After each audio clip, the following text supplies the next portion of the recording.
મહાશિવરાત્રિ એ ભગવાન શિવાની આરાધનાનો સર્વોત્તમ દિવસ છે। આ રાતે ભક્તો ઉપવાસ રાખે છે, રાત્રે જાગરણ કરે છે અને ઓમ નમઃ શિવાયનો જપ કરે છે। એક વખત પ્રાચીન સમયમાં એક શિકારી જંગલમાં શિકાર કરવા ગયો। તેનું નામ ગુરુદ્ર હતો। આખો દિવસ શિકાર ન મળતા તે ખૂબ ભૂખ્યો અને તરસ્યો હતો। રાત પડી ગઈ, જંગલમાં ભયાનક અવાજો આવવા લાગ્યા। શિકારીએ સુરક્ષા માટે એક વૃક્ષ પર ચડી ગયો। તેને ખબર નહોતી કે એ વૃક્ષ બિલ્વ વૃક્ષ હતું અને તેની નીચે એક શિવલિંગ હતું। ભૂખ અને તરસથી વ્યાકુળ થઈને તે જાગતો રહ્યો। રાત દરમિયાન તે અજાણતા બિલ્વપત્ર તોડી નીચે નાખતો રહ્યો।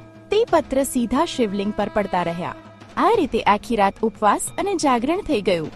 સવાર થતા ભગવાન શિવ પ્રગટ થયા અને કહ્યું, હે ભક્ત, તું અજાણતા પણ મારી પૂજા કરી છે।